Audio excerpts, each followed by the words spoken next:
오늘은 복음의 진리와 은혜의 눈뜨라라는 제목으로 함께 은혜를 나누겠습니다. 오늘 여러분들께서 예배를 드리실 때에 주님을 향한 간절함으로 예배하고 계시나요? 이 시간 예배 가운데 주님께서 만나 주시기를 간절히 바라는 마음으로, 아니 만나 주시지 않으면 안 될 것 같은 그런 갈망으로 예배하고 있으신가요?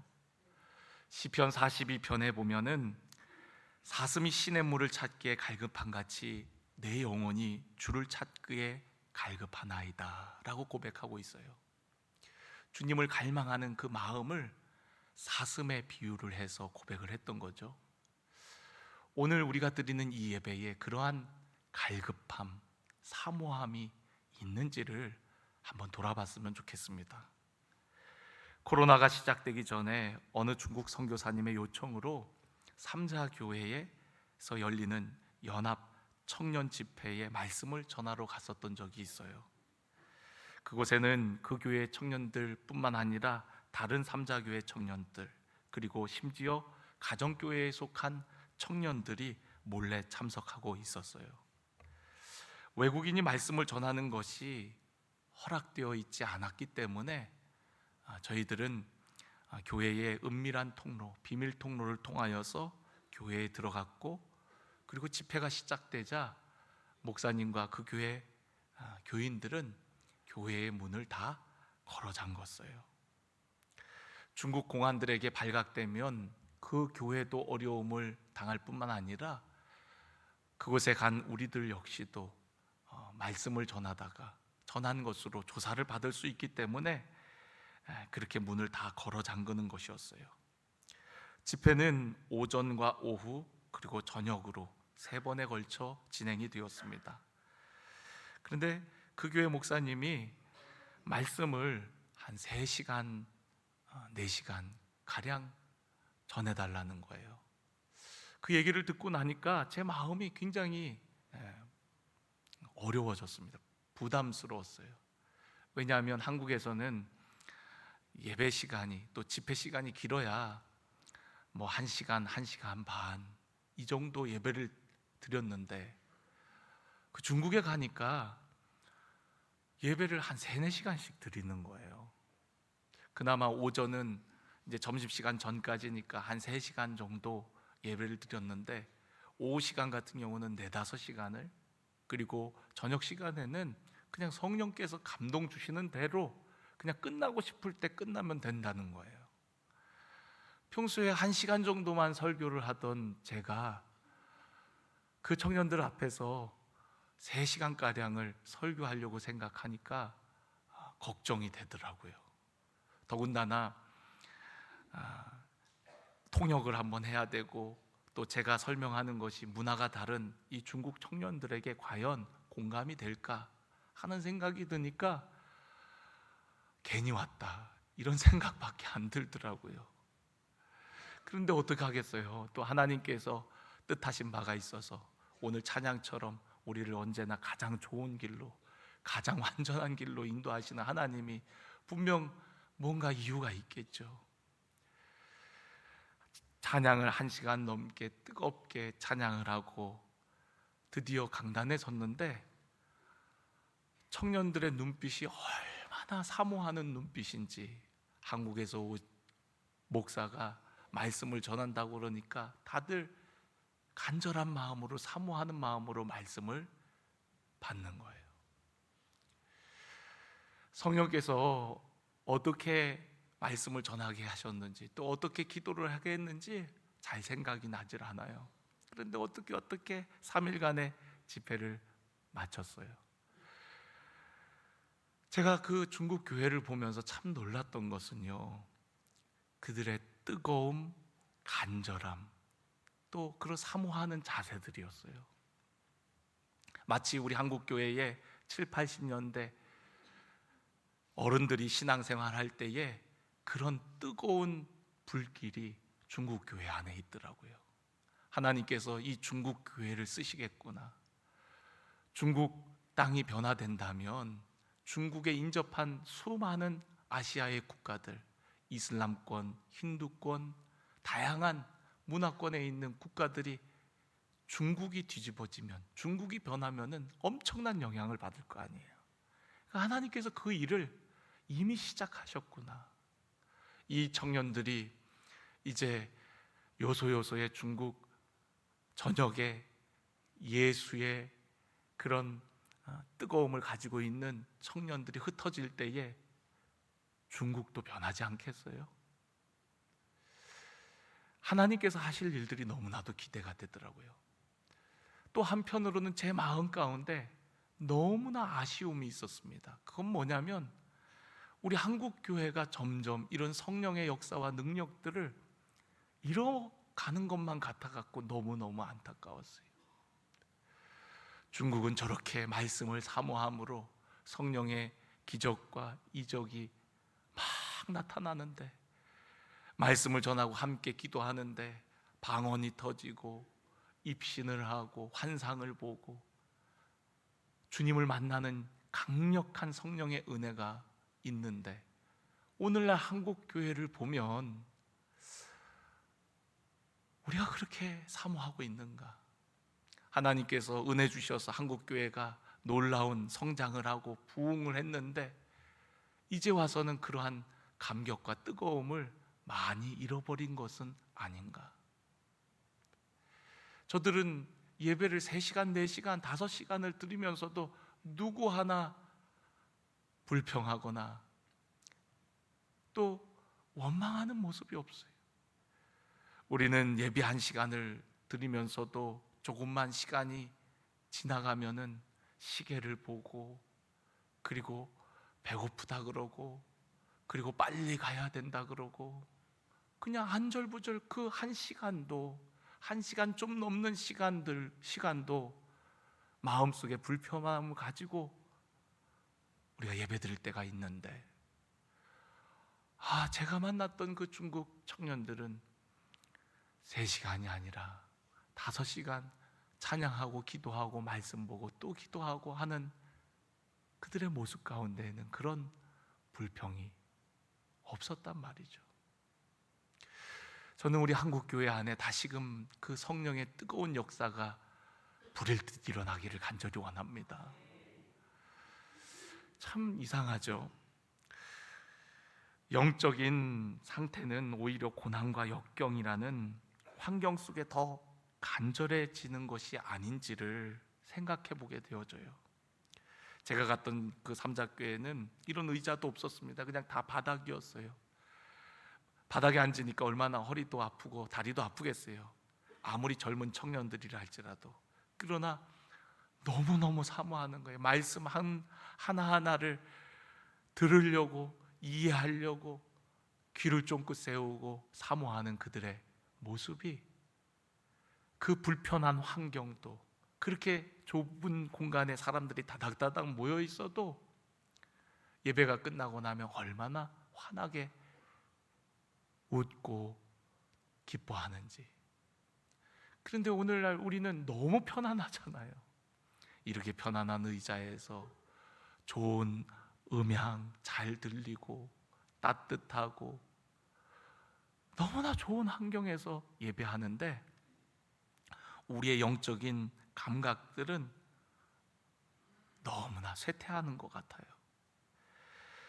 2000년 전에 초대교회 성도들도 주님을 향한 사랑과 또 천국에 대한 소망으로 많은 박해, 핍박, 또 어려운 환경 속에서도, 고난의 상황 속에서도 그들은 감사하고 기뻐했어요.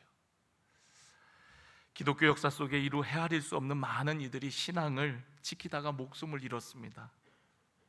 어떤 이들은 주님과 같이 십자가에 못 박혔고요, 또 어떤 이들은 나무에 묶여서 불에 타 죽었고요, 또 어떤 이들은 산채로 살가죽이 벗겨지며 천천히 피를 흘리며 죽는 고통을 통해 순교하는 사람들이 있었어요. 살가죽이 벗기는 형을 받아 죽게 된 어느 순교자의 고백입니다. 그가 이렇게 고백했다 그래요. 낡고 오래된 옷을 벗겨주시니 고맙습니다. 이제 곧 그리스도의 의를 덧입겠군요. 여러분, 이 말이, 이 고백이 이해가 됩니까? 와닿으세요? 자기의 살가죽이 벗겨지는데 낡고 오래된 옷을 벗겨주시니 고맙다 그랬어요.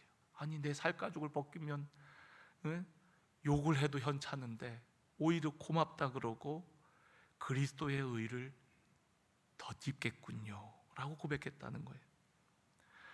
어느 그리스도인은 참수를 당하는 순교를 당했는데, 그는 참수를 당하기 직전 자기 아내와 가족들에게 이렇게 고백했다 그래요. 오늘 저들은 내 육신의 머리를 자르겠지만 내 영혼의 머리이신 그리스도로부터 끊어내지는 못할 거요 라고 고백했다는 겁니다. 여러분, 어떻게 그렇게 이야기할 수가 있죠? 죽는 순간에 어떻게 원망과 저주가 아니라, 분노가 아니라 감사와 평안으로, 기쁨과 찬양으로 나아갈 수가 있는 거죠? 그것은 그들이 섬기는 주님이 누구이신지와 또한 주님께서 우리를 위해 예비하신 영원하신 기업이 어떠한지를 알았기 때문입니다. 주님이 누구인지를 아니까 주님을 부인할 수가 없는 거예요. 로마 황제 가이사가 나의 왕이십니다, 가이사가 신이십니다 라고만 고백하면 얼마든지 살 수 있는데, 가이사도 섬기고 예수님도 섬기면 얼마든지 그런 핍박과 고난을 피할 수 있는데, 오직 예수님만이 나의 왕이시고 나의 주님이시라는 그 고백 때문에 그렇게 고난과 핍박을 받았던 것이거든요. 그들이 왜 그렇게 죽음 앞에서도 초연할 수 있었던 겁니까? 그것은 예수님이 누구신지, 또한 우리를 위해 예비된 하나님의 영광의 풍성함이 어떠한지를 알았기 때문에 그들은 그러한 상황 속에서도 주저하지 않았어요. 저는 오늘 그러한 은혜가, 깨닫는 은혜가, 영의 눈이 떠지는 은혜가, 복음의 진리와 은혜를 볼 수 있는 은혜가 우리 사랑하는 모든 성도 여러분들에게 있기를 간절히 축원합니다. 오늘 여기 성경 말씀을 보면 참빛 곧 세상에 와서 각 사람에게 비치는 빛이 있대요. 그가 세상에 계셨으며 세상은 그로 말미암아 지은 바 되었대요. 그런데 세상은 그를 알지 못한대요. 여러분, 세상을 창조하신 분이시고 그리고 세상의 주인이신 그분이 이 땅에 오셨는데 세상은 그를 알지 못했다라는 겁니다. 참 안타깝죠. 왜 세상이 그를 알지 못했을까요? 세상은 죄로 말미암아 어둠 가운데 있었기 때문에 그래요. 죄가 하나님을 알 수 있는 인지를 다 없애버렸습니다. 그래서 우리가 그걸 가리켜서 영적으로 죽었다라고 얘기를 하는 거예요. 죄가 하나님과 우리 사이를 가로막았어요. 아담이 범죄하고 나서 하나님께서 아담을 부르시는데 아담이 어떻게 했어요? 숨어버렸어요. 죄가 하나님과 우리와의 단절을 만들어내고, 그리고 그 단절의 벽은 점점 커져갖고 우리는 영적으로 죽은 상태가 되어버린 겁니다. 그래서 하나님을 볼 수도 없고 하나님의 음성을 들을 수도 없고 영이신 하나님을 섬길 수도 없는 그러한 상태가 바로 세상이란 말이죠. 흑암 가운데 있는 세상이 바로 그런 상태라는 거예요. 그런 세상을 위해서 빛으로 예수님이 오신 겁니다. 여러분, 어두움 가운데 빛이 나타나면 얼마나 그 빛이 선명합니까? 어두운 밤하늘에 자그마하게 빛나는 별도 얼마나 또렷하게 어두운 밤을 밝힙니까? 예수님이 빛으로 오셨다라는 거예요. 그런데 사람들은 빛으로 오신 예수님을 거부하고 배척하고 마침내는 그 빛을 없애버렸다라는 거예요. 왜 그렇습니까? 그들은 어둠 가운데 있었기 때문에 그러한 영적인 인지 능력이 다 사라져버렸기 때문에 하나님을 알 수도 없고, 알려고 해도 자신의 노력으로 하나님을 만날 수도 없고, 오늘 여기 보면은 하나님의 자녀가 되는데 13절에 보면 혈통으로나 육정으로나 사람의 뜻으로 나지 않는다 그랬거든요. 아브라함의 자손이라고 하는 것도 아니고, 부모님이 믿는다고 해서 예수님을 만날 수 있는 것도 아니고, 내가 의지적인 결단으로 주님을 알아가는 것도 아니거든요. 우리가 주님을 아는 것은 전적인 하나님의 은혜인 줄로 믿습니다. 그래서 여러분, 예수님이 빛으로 나타나신 거예요. 사람들에게 보여주시는 거죠. 내가 바로 창세 때부터 있었던 하나님의 아들이다. 그러고서 이 땅에 오신 거예요. 육신의 몸을 입고 오셔서 우리에게 보여준 겁니다. 14절에 말씀이 육신이 되어 우리 가운데 거하셨어요. 한두 해 거하신 것이 아니라 여러 해 거하시면서 함께 하셨단 말이에요. 그 예수님을 보니까 우리가 그의 영광을 보니 아버지의 독생자의 영광이고 은혜와 진리가 충만하더라 라고 말씀하고 있어요. 그러니까 예수님 안에 있는 은혜와 진리를 보게 되어지는 거예요. 예수님을 통해서 우리는 하나님의 은혜 또한 진리로 인도함을 받게 되어지는 거예요. 그래서 예수님께서 잠깐 나타났다가 사라진 것이 아니라 아예 그들 안에 거하면서 빛 대신 주님이 그들을 생명으로 이끌기 위해서 어둠 가운데 있는 우리들을 구원의 길로, 진리의 길로, 하나님의 은혜로 다시금 살리시기 위해서 오셔서 거하셨단 말이에요. 모세의 율법은 다 예수님에 대한 증언들이었어요. 구약 성경은 다 예수님에 대한 이야기였어요. 성경을 연구하는 이유가 그 예수님이 오셨을 때 그 예수님을 알아보기 위해서 성경을 읽고 배우는 것이었어요. 세례 요한은 누구보다도 예수님을 빨리 알아보는 사람이었습니다. 그래서 오늘 여기 15절에 보면은 예수님이 어떤 분인지를 분명히 알고 있었어요. 그분이 나보다 앞선 것은 나보다 먼저 계심이라 한 것이 이 사람을 가리킵니다. 그러니까 예수님은 창세 때부터 내가 태어나기도 전부터 계셨던 분이라는 것을, 창조주 하나님이라는 것을 증언하고 있어요. 제자들과 함께 길을 갈 때에 예수님을 보자마자 보라, 세상 죄를 지고 가는 하나님이로다. 예수님을 보라는 거예요. 예수님이 바로 하나님의 어린 양이라는 거예요. 우리의 죄를 위해 이 땅에 오신 주님이시라는 거예요. 하나님이 보내신 자라는 거예요. 가르치는 겁니다. 그분을 봐야 된다고. 여러분, 눈을 떠서 보십시오. 저분이 우리의 구세주입니다. 우리의 죄를 위해 오신 분입니다. 저분 안에 은혜와 진리가 풍성합니다. 저분 안에 참된 생명이 있습니다. 18절을 보세요. 본래 하나님을 본 사람이 없지만 아버지 품속에 있는 독생하신 하나님이 나타내셨느니라. 여러분, 하나님을 본 사람이 없어요. 하나님은 영이시니 우리의 육신의 눈으로 볼 수 있는 것이 아닙니다. 그런데 우리들에게 하나님과 동일하신 하나님의 아들 예수님이 우리에게 나타나셨다는 거예요. 보여주셨다라는 겁니다. 그분 보고 우리가 하나님이 어떤 분인지 알고, 하나님의 풍성한 은혜가 어떤지 알고, 충만한 은혜를 깨닫고 우리가 믿고 구원받으라고 우리에게 이 땅에 오셨다라는 거예요.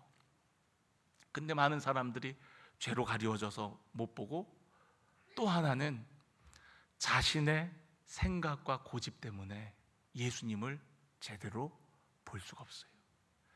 요한복음 9장에 보면은 나면서부터 맹인이었던 사람의 이야기가 나옵니다. 길을 가다가 그 사람을 보고 제자 중에 한 사람이 묻습니다. 이 사람은 누구의 죄 때문에 이렇게 나면서부터 맹인인 겁니까? 물어요. 예수님이 뭐라고 말씀하십니까? 누구의 죄도 아니다. 부모의 죄로 인한 것도 아니다. 그에게서 하나님이 하시는 일을 나타내고자 하심이라 라고 얘기를 해요. 그를 통해 하나님이 하시는 일을 나타내기 위함이라는 거예요. 그리고 그의 눈을 뜨게 해주십니다. 난리가 났어요. 그가 눈을 떴다는 이야기들이 마을에 퍼지기 시작하니까 다들 놀라워하는 거죠. 바리새인들이 찾아와 갖고 어떻게 보게 되었는지를 물어요. 그러니까 어떻게 예수님이 이렇게 해서 뜨게 해줬다라고 얘기를 해요. 그런데 이 바리새인들이 뭐라고 얘기하냐면요, 안식일에 눈을 뜨게 한 거니까 분명 이 사람은 하나님께로부터 온 사람이 아니라는 거예요. 안식일에 사람을 온전케 했다고 해서 이 사람은 하나님께로부터 온 자들이 아니라는 거예요. 그러면서 믿지를 않습니다. 부모를 불러갖고 묻습니다. 정말 이 사람이 나면서부터 못 봤던 거 맞냐고. 그렇다고 얘기합니다.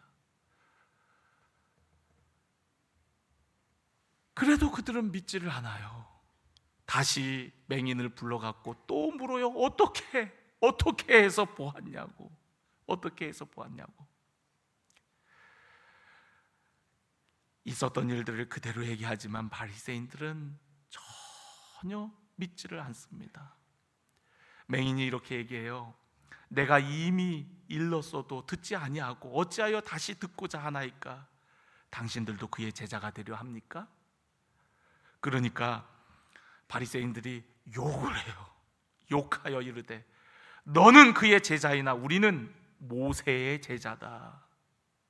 여러분, 이들이 정말 하나님의 말씀, 모세의 율법을 알았다면 모세의 율법이 가리키는 은혜의 주님을 알았을 거예요. 여러분, 율법은 몽학선생이라 했거든요. 예수님께로 이끄는 그런 길잡이 역할을 하는 거예요. 이들이 정말 모세의 제자이고 하나님의 말씀을 알았더라면, 정말 말씀을 경외하고 하나님을 정말 섬기는 자들이었다면 모세의 율법이 가르쳐주는, 구약 성경이 가리키는 메시아 예수 그리스도를 알았을 거예요. 그런데 그들은 자기들의 생각, 자기들의 고집대로 하나님을 섬겼어요. 그러니까 예수님이 와도 못 알아듣는 겁니다. 못 보는 거예요. 이 맹인이 이렇게 얘기합니다. 이상하다. 이 사람이 내 눈을 뜨게 하였으되 당신들은 그가 어디서 왔는지 알지 못하는도다. 하나님이 죄인의 말을 듣지 아니하고 하시고 경건하여 그의 뜻대로 행하는 자의 말을 들으시는 줄을 우리가 아나이다. 창세 이후로 맹인으로 난 자의 눈을 뜨게 하셨다 함을 듣지 못하였으니 이 사람이 하나님께로부터 오지 아니하였으면 아무 일도 할 수 없으리라. 그들이 대답하되 네가 온전히 죄 가운데에서 나서 우리를 가르치느냐? 이렇게 얘기하고 쫓아냅니다. 참 안타깝죠. 예수님이 빛으로 이 땅에 오셔서 생명을 주시고자 사람들에게 자신을 나타내시건만, 예수님께서 왜 맹인의 눈을 고쳐주는 겁니까? 그분이 창조주 하나님과 동일하신 분이라는 것을 보여주는 거 아니에요? 사람을 지으신 이가 사람을 온전케 하시고 고치실 수가 있는 거예요. 아무것도 없는 상황 속에서도 있게 하시는 그런 하나님이심을 여러분 여러 이적들을 통해서 증거하는 거예요. 내가 바로 하나님이 보내신 자이다. 내가 바로 세상에 비추는 빛이다. 내가 바로 너희들에게 생명을 주기 위해서, 하나님의 풍성한 영광을 나타내기 위해서, 은혜와 진리로 너희들을 이끌기 위해서 온 메시아다라는 것을 수많은 이적들을 통해서 나타내고 보여주고 하나님의 일들을 증거하셔도 믿지를 못하는 거예요. 그들의 죄악이 그들의 눈을 가리웠고, 또한 하나님을 따른다고 하는 자들조차도 자신들의 종교적 전통과 고집과 자신의 뜻을 굽히지 않으니까 빛 대신 주님을 보지를 못하는 겁니다. 믿지를 못하는 거예요. 여러분, 이런 대표적인 사람이 누가 있습니까? 사도 바울이 그런 사람이었어요. 사도 바울. 여러분, 사도 바울은요 자기 의에 충만한 사람이었어요. 그리고 예수 믿는 사람들을 잡아 죽이고 가두고 하는 것이 하나님의 일이라고 생각하고 있었어요. 그래서 대제사장에게 허락을 받아갖고 다메섹에 있는 예수 믿는 사람들을 잡아 죽이려고 가지 않습니까? 그런데 다메섹에 거의 다다랐을 때에 갑자기 호련히 빛이 그를 둘러싸고 빛 가운데 음성이 들립니다. 사울아, 사울아, 네가 왜 나를 핍박하느냐? 사울은 깜짝 놀랐어요. 주여, 누이시니까. 나는 네가 핍박하는 예수라. 여러분, 사울은 성경의 많은 지식을 알고 있었고 종교적 열심을 가진 자라였어요. 누구보다도 하나님을 잘 안다고 했습니다. 자부했어요. 그러나 예수님이 누구신지를 전혀 몰랐던 거예요. 예수님께서는 빛 가운데 사울을 만나 주셨습니다. 참빛으로 오신 그 예수님, 세상이 그를 알지 못해서 받아들이지 않았던 사울에게도 나타나셔갖고 예수님이 누구신지를 알도록 해주셨던 거죠. 그의 눈에 눈꺼풀이 떨어짐을 통해서 지금까지 본다고 했지만 실상은 보지 못하는 자였고, 이제는 예수님이 누구신지를 알고 그 예수님께서 주시는 구원과 진리, 하나님의 영광, 풍성한 은혜를 깨닫고 나서야 사울은 이제 복음을 위해 어떤 고난과 어떤 역경도 감수하며 살아가는 삶이 되어집니다. 저는 오늘 여러분들이 주님을 따름에 있어서 사울과 같이, 바울과 같이, 또 많은 우리 믿음의 선배들 고난과 핍박 속에서도 끝까지 믿음을 지켰던 그러한 믿음의 선배들과 같이 주님으로 만족하고 주님으로 기뻐하고 주님으로 행복한 삶을 사시기를 간절히 원합니다. 성지 순례 가운데 카타콤, 지하, 무덤, 햇빛 한 줄기 들어오지 않는 그 캄캄한 감옥, 캄캄한 무덤, 그곳에서도 그들은 예수님 한 분만으로 기뻐하고 감사하고 만족했던 거거든요. 사도 바울은 매 맞고 죽음의 위협들을 여러 번 느끼고 감옥에 갇혀서도 항상 기뻐하라고 성도들을 권면하고 정말 기쁨의 삶을 살았어요. 어떻게 그게 가능하죠? 예수님이 누구이신지와 예수님을 통한 은혜와 충만한 영광, 우리를 위해 예비된 영광의 기업이 어떠한지를 보고 알았기 때문에, 그러니까 그 고난의 길, 십자가의 길, 순교자의 길을 걸어갈 수가 있었던 겁니다. 여러분, 예수님 바라보고 우리들도 주님 가신 그 길을 가기를 원합니다. 그거는 그냥 의지로만 가는 것은 아니고요, 우리로 하여금 가게 하시는 줄로 믿습니다. 그리고 예수님 안에 모든 보화와 좋은 것들이 다 그 안에 있어요. 저는 여러분들이 그걸 발견하기를 원해요. 세상의 것들, 썩어질 것들에 여러분의 마음을 빼앗기지 마십시오. 예수 안에 있는 것이 진짜예요. 그래서 예수님 안에 발견되기를 누구보다도 원했던 게 사도 바울이었어요. 그걸 알았기 때문에 예수님이 전부라는 걸 알았단 말이에요. 예수님 그분만을 원하고 바라볼 때에 하나님께서는 우리에게 모든 있어야 될 것들을 아셔서 때를 따라 공급해 주시고 우리가 구한 것보다 더 좋은 것을 주시는 신실하신 하나님이신 줄로 믿습니다. 우리의 만족은 오직 예수님만이에요. 그리고 여러분, 은혜는 오직 예수님 안에 있는 겁니다. 은혜를 경험해야 환경과 상황을 초월할 수가 있는 거예요. 은혜가 없으면은요, 아무리 좋은 환경에 있어도 불평이 나오고요, 원망이 나오고 감사가 없고 기쁨이 사라집니다. 오늘 여러분 마음 가운데 환경을 탓하고 사람을 탓하고 마음에 기쁨이 없고 감사가 없으면 은혜가 사라져 버린 거예요. 은혜는요, 우리가 받을 자격이 없는 그런 사랑, 호의를 받은 것을 은혜라고 합니다. 그래서 은혜 받은 사람은 겸손해요. 은혜 받은 사람은요, 감격이 넘쳐요. 나 같은 사람 과분하게 여겨요.